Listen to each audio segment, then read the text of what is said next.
I used to think family love came with a receipt. Not the kind you keep in a shoebox for tax season, but an invisible ledger written in my parents' eyes.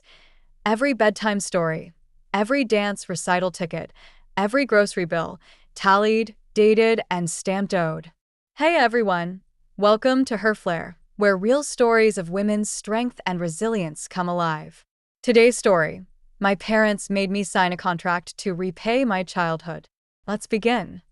When I was 8, my mom started calling me her little investment. I'd laugh because it sounded grown up. My dad would wink and say, "One day, you'll pay dividends, kiddo." Everyone would chuckle, and I'd grin, thinking it was love in a funny language. By high school, I realized it wasn't a joke.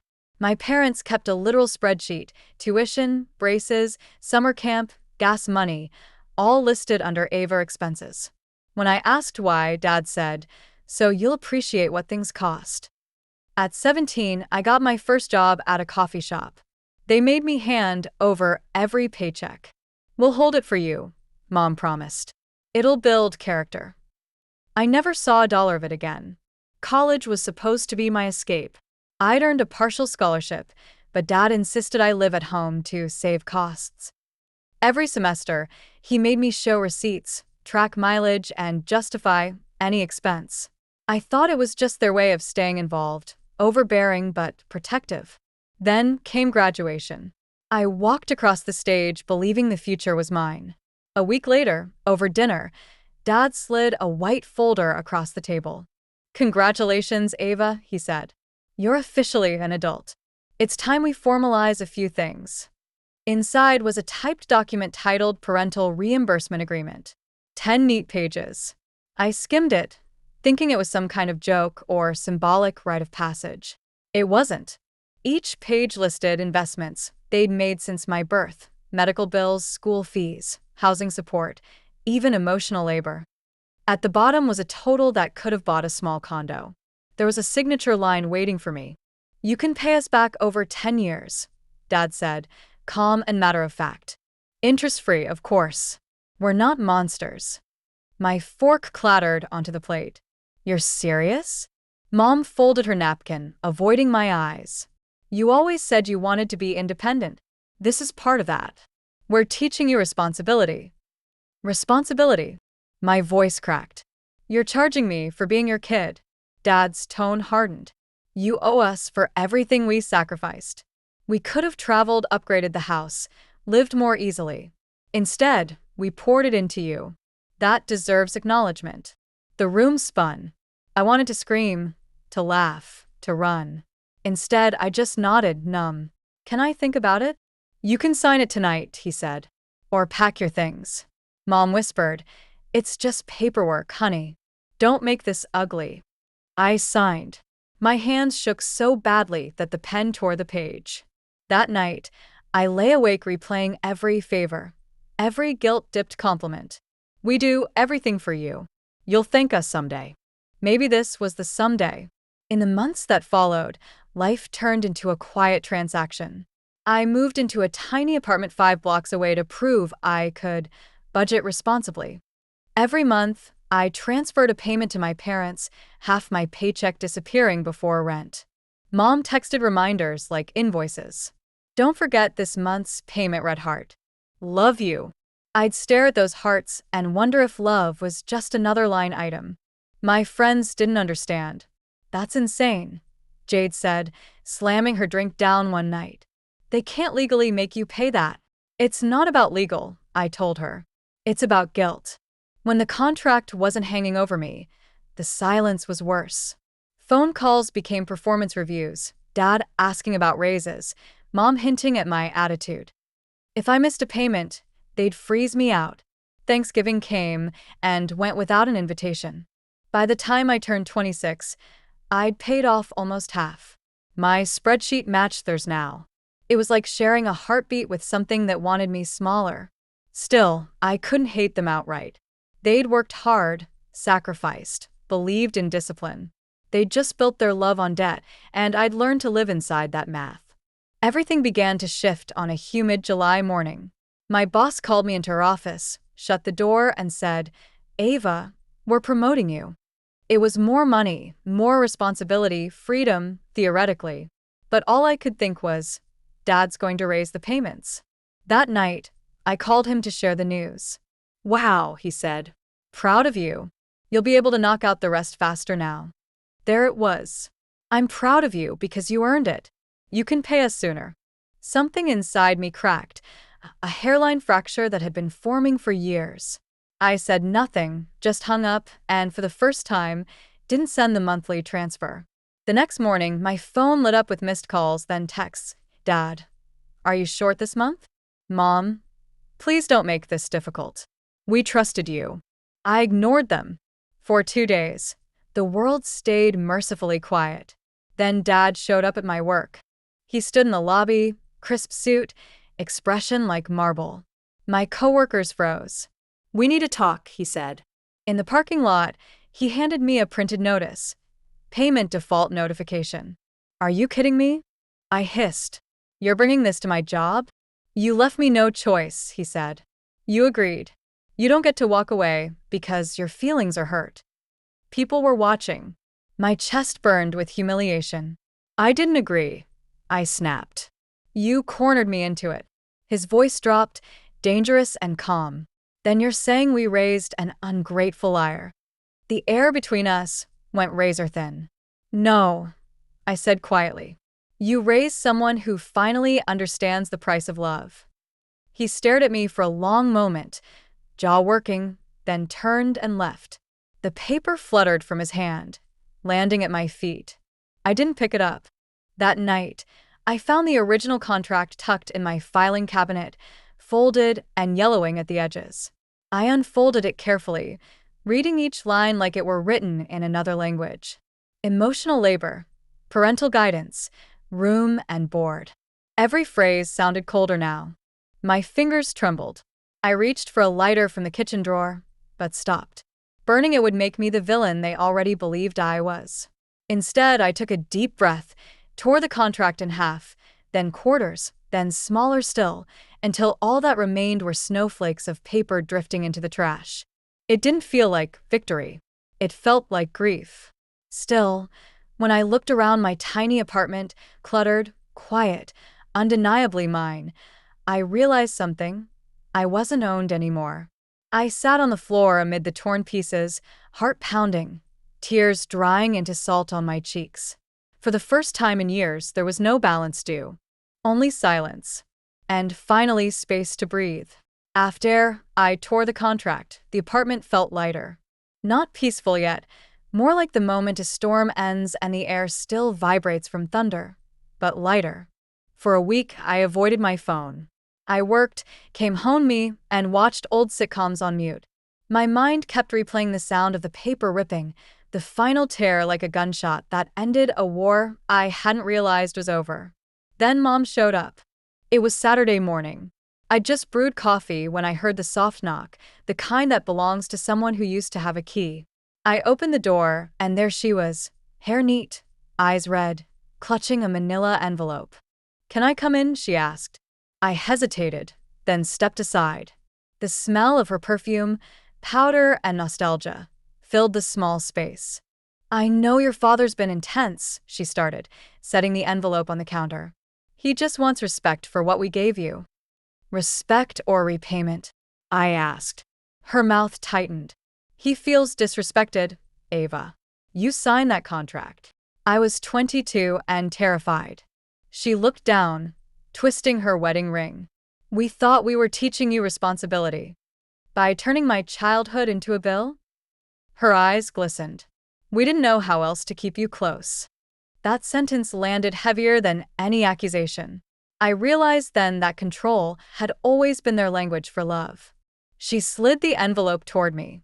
"Your father wants you to have this." Inside was a copy of the contract, scanned, intact, not the one I destroyed. "He says if you resume payments, he'll forgive the default." I laughed, sharp and humorless. "Tell him I already forgave it." Her chin quivered. "He'll never understand that." "Maybe he doesn't have to." She left quietly, the click of the door echoing through the apartment like punctuation. The following months were a lesson in both freedom and fear. Without the payments, my bank account grew. So did my guilt. Years of conditioning don't disappear overnight. Each time I bought something, a new jacket, dinner with Jade, I felt a phantom voice whisper, "You owe them for this too." But I also started sleeping better. My shoulders didn't ache constantly. I laughed without calculating how much the laughter might cost. One evening, Jade and I sat on my balcony drinking cheap wine while the city hummed below. "You realize you've basically divorced your parents," she said. "Feels more like I just stopped paying rent in a house that never felt like home." She grinned. "That's your book title right there." "Funny," I said. "I've actually been writing." It was true. Late at night, I'd been pouring everything into a private document: memories, arguments, questions I'd never asked out loud. It wasn't therapy, but it felt close. In spring, a local women's networking group asked if I'd give a short talk about financial independence. They'd read an anonymous essay I'd posted online, "The Price of Gratitude." My first instinct was to decline. My parents' voices still echoed in my head, "Don't embarrass the family."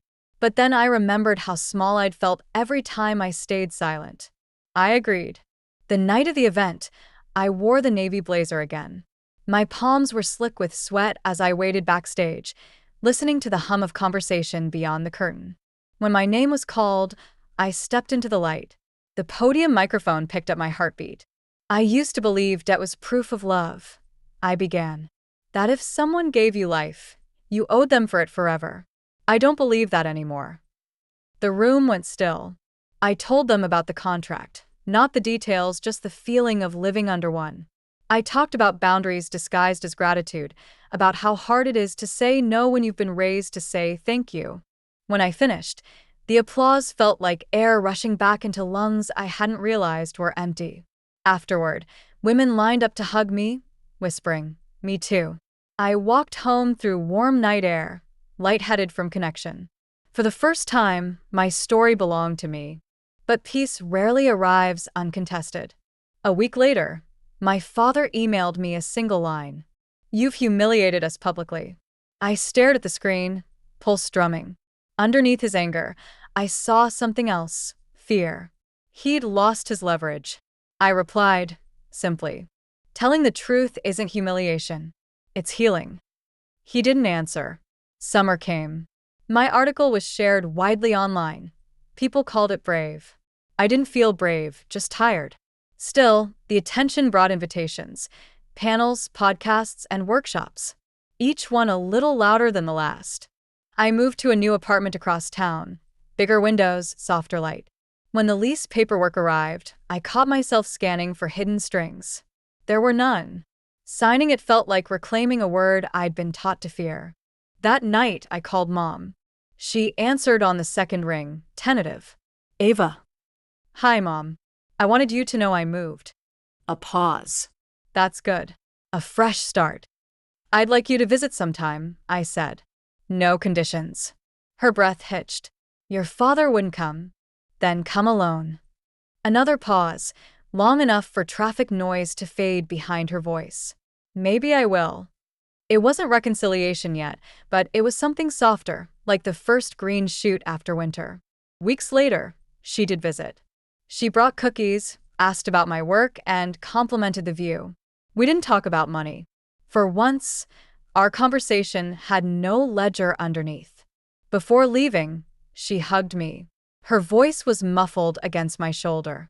"I miss the little girl who needed me." "I still need you," I said. "Just not to pay for me." When she pulled back, there were tears on both our faces. The following day, I received another invitation, this time from a National Women's Leadership Conference. They wanted me to deliver the keynote address. My heart thudded. It felt like the universe was testing my boundaries one more time. I emailed Jade. "Should I do it?" She replied instantly, "You're not just ready, you're overdue." I stared at the blinking cursor, then typed my acceptance. Preparing the speech became an act of archaeology. I dug through old journals, letters, and the shredded contract pieces I'd kept in a shoebox. I taped 2 fragments together, parental on one, agreement on the other. The seam looked like a scar, ugly, honest, healed. The night before the flight, I dreamed of my childhood home. In the dream, the house was smaller, the walls paper-thin. My parents stood in the kitchen arguing over a calculator that wouldn't stop flashing zeros. When I touched it, the screen went blank. I woke up calm. At the airport the next morning, I watched planes lift off through glass streaked with sunrise. Each ascent looked like permission. I thought about the girl I'd been, the one who signed a contract out of fear, and wished I could whisper to her, "You don't owe them for loving you. Love isn't alone."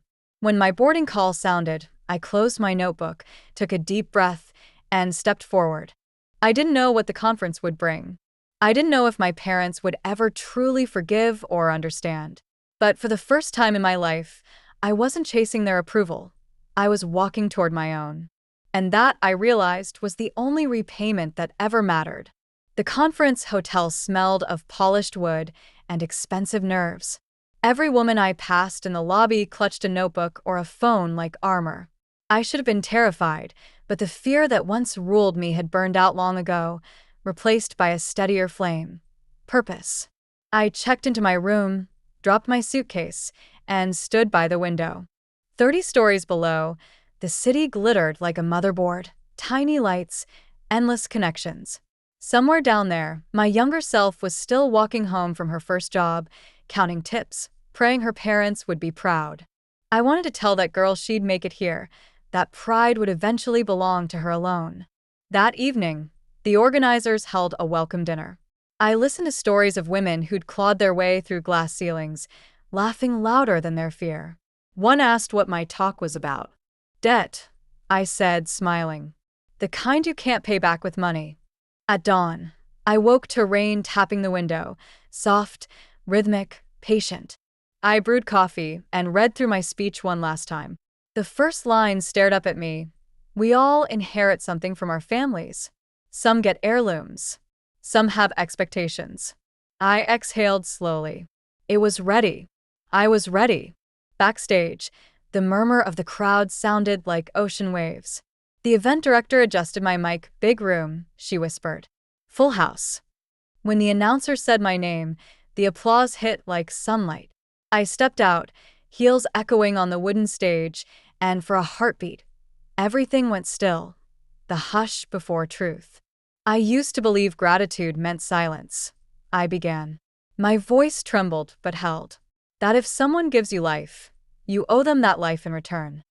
Faces in the crowd blurred into a single attentive presence.